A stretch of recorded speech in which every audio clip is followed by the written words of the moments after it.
masyarakat. Dan pemirsa Newsline kembali hadir hari ini menjumpai Anda tentunya dengan ragam topik yang tengah menjadi trending dan sedang ramai diperbincangkan di media sosial. Kami hadirkan dan kami pilihkan untuk Anda. Bersama saya Naila Husna. Dan saya Anggi Hasibuan. Kami juga akan ajak Anda untuk berinteraksi langsung di seluruh platform streaming Metro TV dengan bergabung live media sosial. Salah satunya yang sudah bergabung adalah ini ada TikTok. Dan juga di Facebook. Topik trending yang telah kami pilihkan untuk Anda, langsung saja kita lihat infografisnya berikut ini. Yap, yang pertama dari trending pencarian itu ada debat cawapres, masih hangat, semalam baru diadain ya, dan sampai sekarang masih terus bergulir diskusinya. Cukup tinggi tadi trendingnya ya, 8.000 pencarian. Wah, ini banyak sekali ya momen dari debat cawapres, seperti apa nanti kita akan mengulasnya lebih jauh. Kemudian yang kedua adalah terkait Siskae, ini salah satu tersangka yang sudah ditetapkan sebagai tersangka dalam produksi film porno di Jakarta Selatan. Juga pencariannya cukup tinggi, ada lebih dari 1.000 pencarian di hari ini. Ya, selengkapnya dalam Newsline untuk edisi kali ini.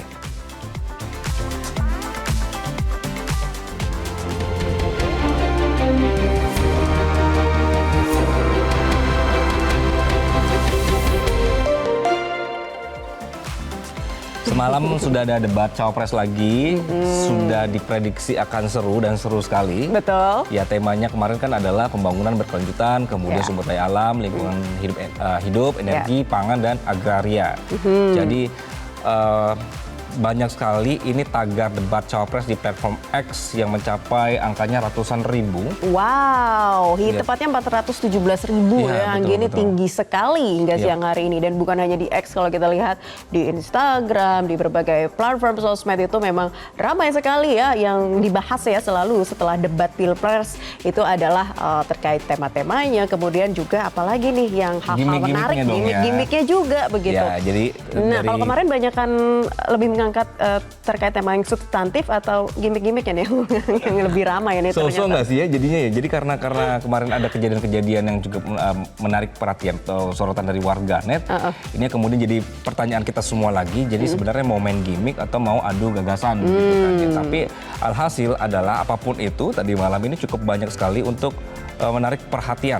Sangat ya, kita lihat topik debat yang juga beberapa subtopik terkait debat semalam hingga siang ini masih menjadi perbincangan di media sosial dan bahkan beberapanya ini menjadi trending gitu ya. Kita akan lihat bagaimana kemudian pencariannya, tapi ternyata ada juga rilis yang sudah dikeluarkan oleh Cakra Data ya Anggi. Ternyata ada sentimen positif, sentimen negatif dari masing-masing calon wakil presiden. Mana yang paling banyak itu sudah dirilis datanya. Kemudian tema-tema yang juga sangat menarik perhatian warganet dari ragam tema yang dibahas itu juga sudah ada datanya. Kalau bisa disaksikan ini di X terlihat paling atas itu masih ada debat cawapres, ada songong, ayo. Ini juga masuk ya, jadi trending di pasca debat semalam begitu loh. Nah, untuk teman-teman juga kita ajak untuk yang berada di Facebook sama TikTok. Ya, ayo gabung-gabung, sampaikan apa yang menjadi tanggapan kalian ya, apa yang bisa di-sharing di sini. Silahkan loh ya, selama kata-katanya masih sopan. Nah, kalau kita lihat ya Anggi, ini kan Cawapres 02 Gibran dan Cawapres 03 Mahfud MD ini terlibat debat keras saat sesi tanya jawab terkait inflasi hijau begitu ya. Gibran menganggap Mahfud MD tidak memahami pertanyaan. Oke, dan dibalas sama Mahfud MD bahwa Gibran ini katanya mengada-ngada dan nggak mau menjawab lebih lanjut pertanyaannya Gibran. Jadi udah nggak usah dijawab gitu. Kita simak. Baik. Untuk mengatasi inflasi hijau. Apa sih inflasi hijau? Itu kan ekonomi hijau. Ekonomi hijau itu adalah ekonomi sirkuler. Ya, di mana sebuah proses pemanfaatan produk ekonomi, pangan misalnya, atau produksi apapun diproduksi, kemudian dimanfaatkan, di recycle, bukan dibuat. Jadi bukan barang itu lalu dibiarkan mengganggu ekologi. Nah, saya punya cerita. Kalau bicara soal recycle seperti ekonomi hijau, saya merasa berbangga sebagai orang Madura. Karena orang Madura itu yang pertama dulu mempelopori ekonomi hijau, ekonomi sirkuler. Di mana orang Madura itu tuh yang memunguti sampah-sampah, menguti plastik-plastik lalu diolah. Sehingga sebenarnya ekonomi sirkuler itu sudah menjadi kesadaran masyarakat. Nah oleh sebab itu kalau untuk mengatasi inflasi itu tentu yang paling gampang kan kebijakan-kebijakan. Diatur saja jatahnya. Di sini kan harus ada data. Kecenderungannya di sini begini, kebijakannya harus begini. Kecenderungannya di sini begini, kebijakannya harus begini. Nah itulah yang kita pahami tentang ekonomi hijau, ya, inflasi hijau dan sebagainya dan sebagainya.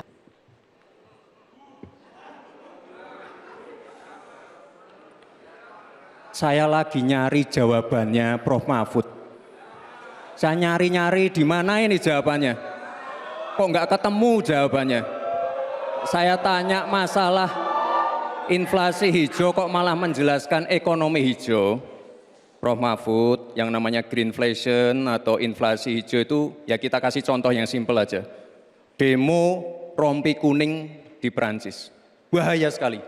Sudah memakan korban. Ya, ini harus kita antisipasi, jangan sampai terjadi di Indonesia. Kita belajar dari negara maju. Negara maju aja masih ada tantangan-tantangannya. Intinya transisi menuju energi hijau itu harus super hati-hati. Jangan sampai malah membebankan R&D yang mahal, proses transisi yang mahal ini kepada masyarakat, pada rakyat kecil. Itu maksud saya inflasi hijau, Prof. Mahfud. Terima kasih. Masih ada waktu Pak Gibran? Saya juga ingin mencari itu jawabannya ngawur juga itu. Gila ini. Ngarang-ngarang ndak karuan mengkaitkan dengan sesuatu yang tidak ada, gitu ya. Begini loh, kalau akademis itu gampangnya kalau bertanya yang kayak gitu-gitu tuh recehan, gitu. Recehan. Oleh sebab itu tidak layak dijawab menurut saya. Dan oleh sebab itu saya kembalikan saja ke moderator. Ini tidak layak dijawab pertanyaan kayak gini. Tidak ada ini jawabannya. Terima kasih. Cukup buat Pak Mahfud? Masih ada waktu Bapak? Saya kembalikan. Cukup ya? Baik. Saya kembalikan. Tidak ada gunanya menjawab. Ya. Satunya memang ini yang paling menarik dari perhatian masyarakat ya, gimmick-gimmick yang dikeluarkan seperti itu. Gimana Anggi? Jadi yang ramai itu di medsos itu jadinya adalah ada yang mengkritik bahwa yang muda tidak menghormati yang tua. Kemudian ada yang kritik juga adalah bahwa yang tua itu jadi kayak anti kritik, nggak bisa dikritik sama yang muda gitu-gitu loh. Jadi ya, kayak saling serang jadinya. Banyak lah ya, apapun itu tanggapannya yang penting harus juga sesuai dengan etika ya. Harus sopan. Setuju. Dan kita akan lihat lagi cuplikan-cuplikan lainnya nih Anggi, apa saja nih? Ya, sementara untuk cawapres nomor urut 1, Muhaimin Iskandar ini mengkritik Gibran yang selalu pakai istilah yang singkatan, yang menjadi tebak-tebakan. Tapi kesempatan debat ini merupakan pada level menguji kebijakan. Jadi Gus Imin juga menyinggung soal yang tadi Naila bilang, etika. Di sini bukan tebak-tebakan definisi, tebak-tebakan singkatan. Kita levelnya adalah policy dan kebijakan. Prinsipnya sederhana. Semua kembali kepada etika Pak Gibran. Etika, sekali lagi etika. Etika itu adalah etika lingkungan. Apapun yang menjadi kebijakan kita menyangkut produksi, pengambilan tambang sumber daya alam, juga apapun yang kita gunakan seluruh potensi bangsa ini, rujukannya adalah etika lingkungan. Komitmen kita intinya adalah keseimbangan antara meletakkan manusia dan alam. Sekali lagi intinya bukan hanya etika lingkungan, tetapi etika bahwa forum ini adalah forum policy yang berharga. Jangan-jangan kalau kita tebak-tebakan definisi di sini, saya ragu kita ini levelnya SD, SMP, atau jangan-jangan ijazah kita palsu semua di sini. Ini yang mengagetkan. Jadi kalau tebak-tebakan, ya bukan di sini levelnya. Di sini adalah kebijakan kita untuk memimpin negara.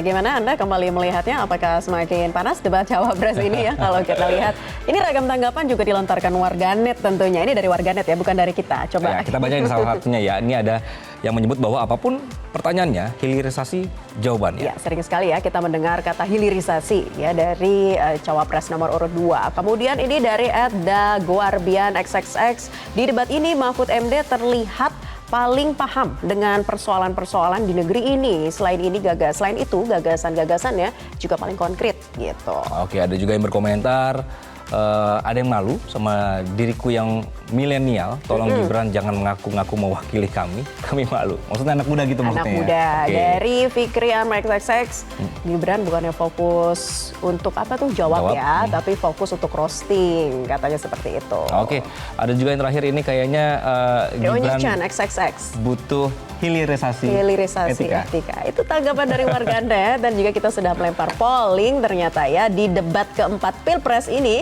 Pembahasan topiknya menurut Anda tuh kayak gimana sih? Seperti Ya, apa? jawabannya seperti yang Anda lihat di layar kaca pemirsa. Ada yang menyebut sangat menarik 40%. Terus ada juga yang bilang tidak menarik karena esensi debatnya tidak dicapai. Ini karena gimmick tadi ya. Nah, gimmick 20%. Dan satu lagi, debat cuma mengulang, Saling sindir 32%. Ada yang no komennya 8%. Itu dari medsos ya, netizen sendiri itu yang medsos ya. Oke, nah ternyata banyak juga yang menganggap bahwa tidak mendapatkan esensi debatnya seperti itu. Nah, kita akan masih mengulas soal debat Pilpres keempat ini seperti apa rangkumannya, sentimen yang muncul pasca debat ini. Kami akan membahasnya untuk Anda sesaat lagi.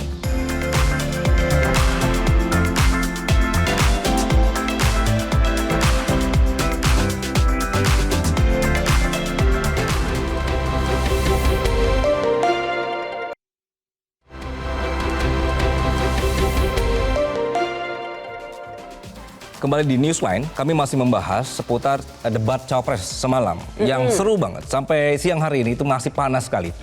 Siapa dukung siapa itu saling ngedukung pilihannya ya, jadinya makin panas. Betul. Tapi bagaimana sebenarnya performa dari debat tadi malam, kami juga akan membahasnya di sini karena tidak hanya trending dan banyak dicari warganet.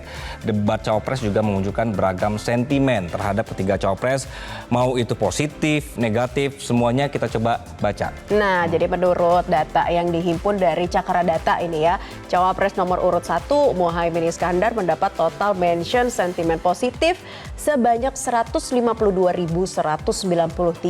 Itu untuk cawapres nomor urut 1. Nah, Sedangkan ini ya kita bisa lihat datanya di layar kaca. Untuk cawapres nomor urut 2 Gibran ini mendapat total mention sentimen positif sebanyak 50.541.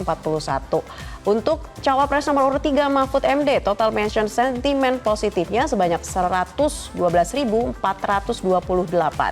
Nah, selain positif tentunya ketiganya juga ada yang mendapat sentimen negatif ya dari warganet di media sosial. Ya.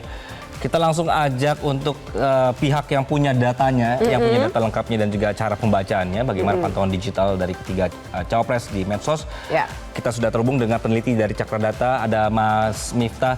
Mas Miftah, selamat siang.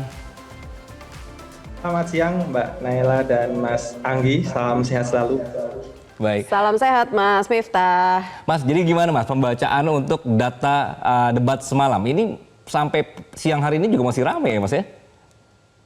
Ya, benar sekali. Kami dari Cakra Data sudah menghimpun dan menganalisis percakapan di seluruh media sosial. Beberapa media sosial kita ambil datanya, terutama yang cukup ramai adalah di Twitter. Kita melihat tren percakapan yang sangat meningkat ketika menjelang debat dan ketika berdebat.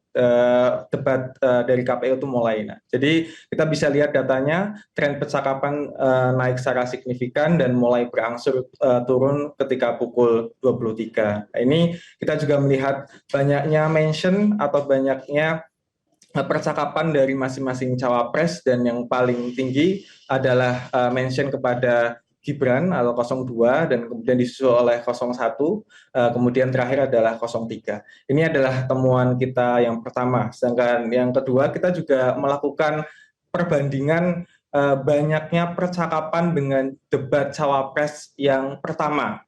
Nah, kita bisa melihat di sini ada kenaikan yang cukup signifikan di 03, perbincangannya naik sekitar 351%. Nah, ini temuan yang menarik. Hal ini terjadi karena cukup ramai dari warganet membicarakan atau berdiskusi ataupun berdebat di media sosial tentang pertanyaan dari 02 kepada 03 tentang greenflation. Gitu. Jadi ini jadi satu hal yang cukup signifikan di debat kedua ini, menaikkan tren perbincangan kepada 03. Sedangkan kepada 01 itu juga terjadi kenaikan tapi hanya sekitar 28%, 02 juga terjadi kenaikan. Kemudian kita bicara soal sentimen. Temuan kita juga melihat sentimen ini, kita bisa melihat dari data yang ditampilkan bahwa sentimen untuk 01 dan 03 itu mayoritas adalah sentimen positif. Nah, sedangkan 02 kita mendapati bahwa sebagian besar atau 50% itu sentimennya justru negatif. Dan ini kita juga melihat apa sih yang kemudian menjadi sentimen negatif dan positif dari masing-masing paslon. Kita juga melihat sorotan beberapa isu, terutama adalah isu berkaitan dengan yang menyebabkan tren sentimen positif terhadap 01, yaitu yang paling ramai adalah tentang Videotron dan Rengkasting Klok. Ya, karena kita tahu sendiri dari fans ataupun dari pendukung Amin yang menagih kalau Pak Muhaimin ini harus bagus ketika debat pertama, kalau tidak akan diculik ke Rengkasting Klok, dan kalau berhasil akan diberi hadiah Videotron. Nah, ini menjadi juga perbincangan yang menaikkan tren positif terhadap 01, dan juga ada counter attack terhadap pasangan 02, cawapres 02 ya, ketika 02 atau Pak Gibran itu mengkritik Caimin dengan membawa catatan, ternyata tanpa diduga Caimin mengcounter dengan sangat baik gitu. Kemudian untuk 02 yang pantauan kami yang kenapa tren sentimen negatifnya itu naik atau justru tinggi, itu karena beberapa gimmick yang dilakukan oleh 02, terutama ketika berhadapan dengan 03 ataupun Pak Mahfud MD gitu. Jadi kita menemukan di word cloud kita itu ada kata songong yang cukup tinggi, jadi itu yang menjadi perbincangan oleh warganet tentang gimmick tersebut. Kemudian juga ada hilirisasi yang selalu diulang, jadi ini menjadi satu kritik juga terhadap 02. Sedangkan untuk 03 itu beberapa hal yang membuat tren perbincangan naik itu ada, pertama adalah tentang kritik 03 terhadap food estate yang gagal, dan tentang sebutan El Profesor. Jadi terutama El Profesor ini berkaitan dengan pertanyaan yang dilontarkan oleh Pak Gibran tadi. Jadi kenapa perbincangan 03 naik? Nah, ini karena dan ini berimbas kepada tren positif terhadap Pak Mahfud MD. Mungkin itu secara sekilas 3 temuan dari Cakra Data. Kita tadi sudah mendengarkan ya dari percakapannya, mana yang menarik dari perhatian warganet, termasuk juga sentimen dari masing-masing cawapres terkait tema-tema atau isu yang diangkat. Tapi Mas Miftah, secara garis besar atau keseluruhan, tema mana sih yang paling mendapatkan sorotan dari warganet nih? Kalau kita lihat dari pantauan analisis wacana digital oleh Cakra Data, itu isu-isu yang menjadi dominan dibicarakan, pertama dibicarakan waktu debat, itu sebenarnya semuanya mendapatkan porsi yang sama, tapi kita mendapatkan penekanan pada isu-isu lingkungan gitu. Itu. Kemudian jika kita lihat di media sosial atau di perbincangan antar warganet, isunya cukup beragam, terutama yang cukup ramai itu sama juga bicara soal lingkungan, dan lebih ramai justru membahas soal gimmick ya, bagaimana gimmick-gimmick yang ditampilkan di waktu debat itu jadi pembahasan. Oke, Mas Miftah, dari data yang Anda paparkan ini sebenarnya kita itu sebenarnya bisa melihat nggak sih Mas rentang usia mana sebenarnya yang aktif atau tidak begitu Mas ketika ada debat? Karena ini datanya banyak sekali tadi ya yang ikut serta begitu, aktif sekali. Kalau kita lihat pengguna media sosial di Indonesia ini kan didominasi oleh anak-anak muda. Jadi terutama ketika kita melihat dari sebagian besar data yang kita ambil itu dari Twitter, sebagian besar memang ini didominasi oleh anak-anak muda membahas tentang cawapres debat ini. Dan mungkin setiap platform memiliki segmen masing-masing dan usia yang berbeda. Tapi pada data yang kami miliki ini sebagian besar memang diambil dari Twitter. Jadi sebagian besar memang pada anak-anak muda yang membicarakan di Twitter ini. Mas, tadi itu ada data ya, positif, negatif, netral. Netral ini maksudnya seperti apa sih, Mas? Netral ini seperti mereka adalah tidak tendensi terhadap tidak tendensi terhadap masing-masing calon. Dia hanya mengutarakan tentang isu Muhaimin, penampilannya seperti ini, kemudian Gibran penampilannya seperti ini. Jadi penilaian-penilaian yang sifatnya itu menurut tangkapan dari engine kami itu secara algoritma dikategorikan sebagai netral gitu. Jadi di engine kita memang memiliki algoritma untuk mengkategorisasikan masing-masing dari teks itu, apakah ini sentimen negatif, sentimen positif, itu sesuai dengan perhitungan algoritma yang ada di engine kami gitu. Oke, ini kalau kita saksikan ya. Ya, ini ada datanya tadi bisa disaksikan bersama. Nah, itu tadi kalau dari Cakra Data dari Twitter ya yang paling mendapatkan respon dari warganet. Tapi kalau untuk dari platform lain apakah sudah diambil juga nih Mas Miftah?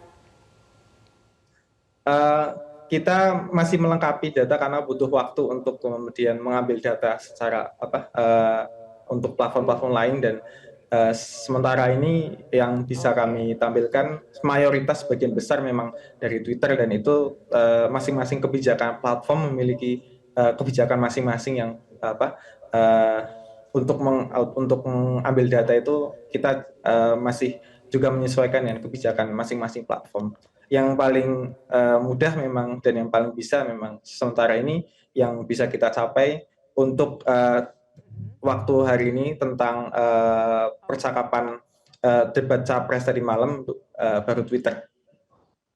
Baik, iya itu tadi ya data yang sudah kita saksikan bersama, kita simak bersama hasil analisis dari Cakra Data berdasarkan platform Twitter. Tapi kita masih ada informasi grafik lainnya nih Anggi. Ya, kita tampilkan ini adalah proyeksi untuk sejumlah isu, prediksi isu ya, yang juga ringkasannya bahwa ini yang pertama misalnya analisis suasana digital menunjukkan bahwa deforestasi topik yang dominan dalam diskusi lingkungan hidup. Ini Mas Miftah, berarti cukup banyak juga ya anak-anak muda yang sangat aware dengan informasi iklim dan juga lingkungan, begitu ya Mas Miftah? Ya, jadi ini adalah prediksi. Kita melakukan analisis pada tanggal 20 Januari, yaitu sebelum debat cawapres berlangsung. Kita melakukan beberapa analisis wacana yang itu tidak terkait dengan wacana-wacana yang coba digaungkan oleh akun-akun yang terafiliasi dengan berbagai paslon. Jadi kita melihat isu-isu mana saja yang ini murni adalah keresahan publik. Nah, kita mendapati ada 4 isu yang menjadi keresahan publik. Yang pertama adalah soal deforestasi, dan ini cukup dibahas juga secara cukup banyak di debat tadi malam. Kemudian juga ada perubahan iklim atau krisis iklim.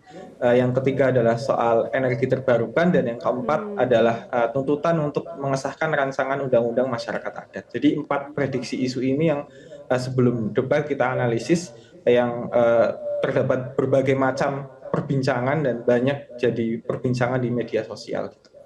Dan ini cukup banyak dibahas oleh paslon tadi malam. Ya. Jadi itu ya tadi terkait prediksi isu yang juga menjadi perhatian ke depan. Banyak juga ya poin-poin yang ternyata cukup disoroti dalam debat keempat kali ini. Banyak. Saya mungkin akan minta tolong Mas Miftah juga gini. Kalau bisa Apa memprediksi isu berarti bisa memprediksi jodoh nggak sih kalau misalnya di X? Karena nanti X-nya lagi sepi gitu ya. Kita maksudnya bahas boleh di lah. lain kemudian Boleh ya. gitu. Kasihan nanti Mas Miftah makin banyak kerjaannya. Terima kasih Mas Miftah Farid Mahardika Terima kasih. dari Cakra Data sudah bergabung di kesempatan Newsline kali ini. Selamat beraktivitas kembali. Lumayan loh, datanya tuh tajam. Jadi kalau misalnya bisa diprediksi, dijabarkan Kalau itu kan. Anda minta sama Tuhan Oh, aja. iya, sama Tuhan. Oke. Pemirsa, dalam debat semalam, Muhaimin Iskandar ini menyebut data ESDM ada 2.500 tambang ilegal. Faktanya benar pemirsa, kita tampilkan. Oke.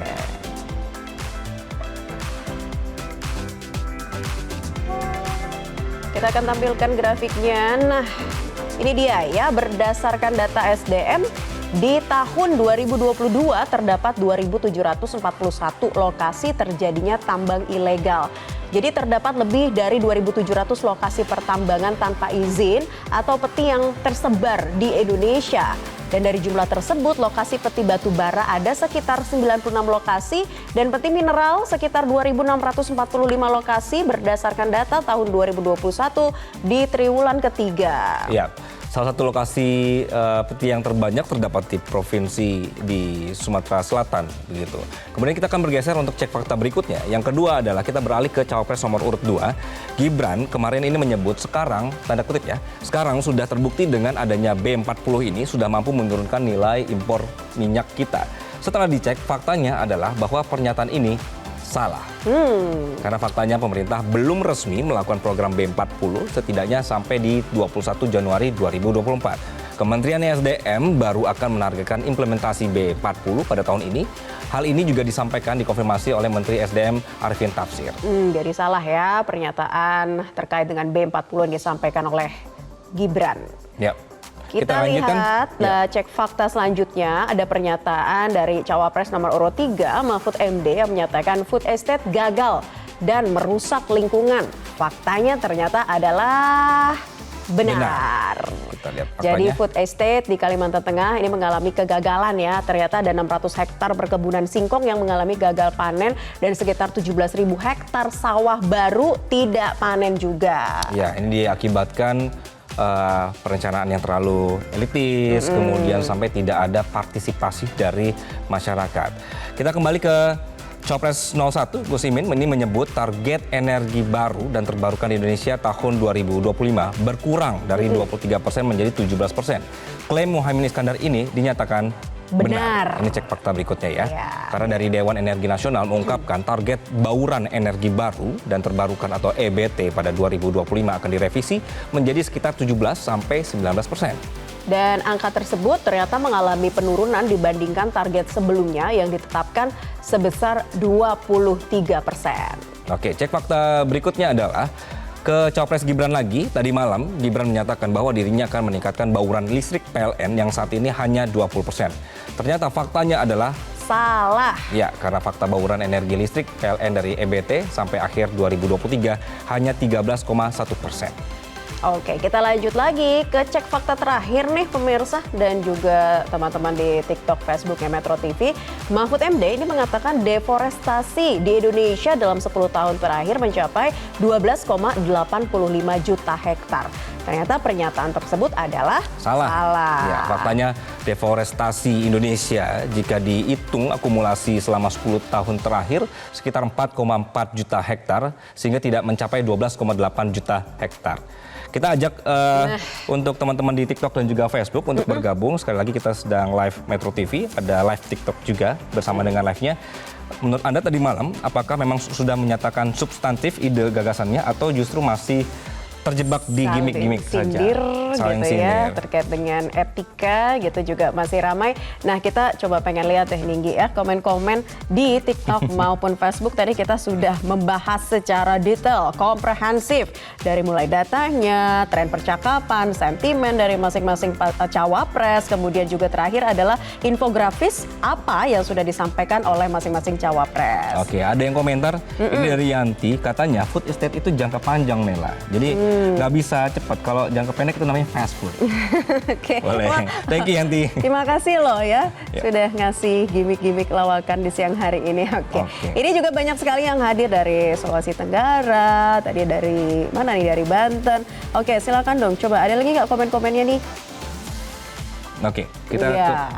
Kita coba tadi di real time sepertinya masih sedikit, tapi kita sudah himpun dari Facebook nih Anggi, dari Paknu XXX, debatnya kurang seru katanya, Oke. tidak berkelas dan mendidik, debat saling mengejek lebih tepatnya katanya. ada yang kemudian komentar juga, ketika pelanggar etika berat dikasih panggung, maka jangan heran jika tidak punya etika dan sopan santun. Ini dari Timo XXX. Iya, kita lihat lagi dari Mo, sekian-sekian gaya anak presiden yang terlihat semalam, bukan seorang calon pemimpin katanya.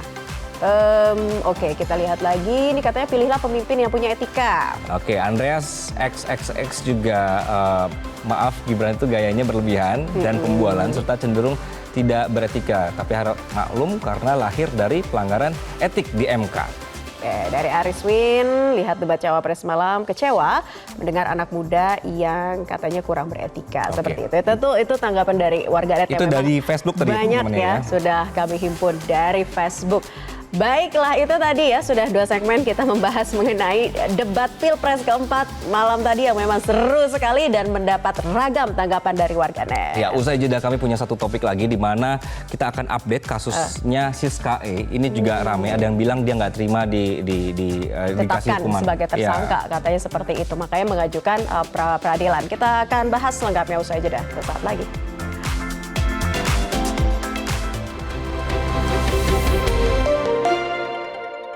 Jelajahi cara baru mendapatkan informasi. Download Metro TV Extend sekarang.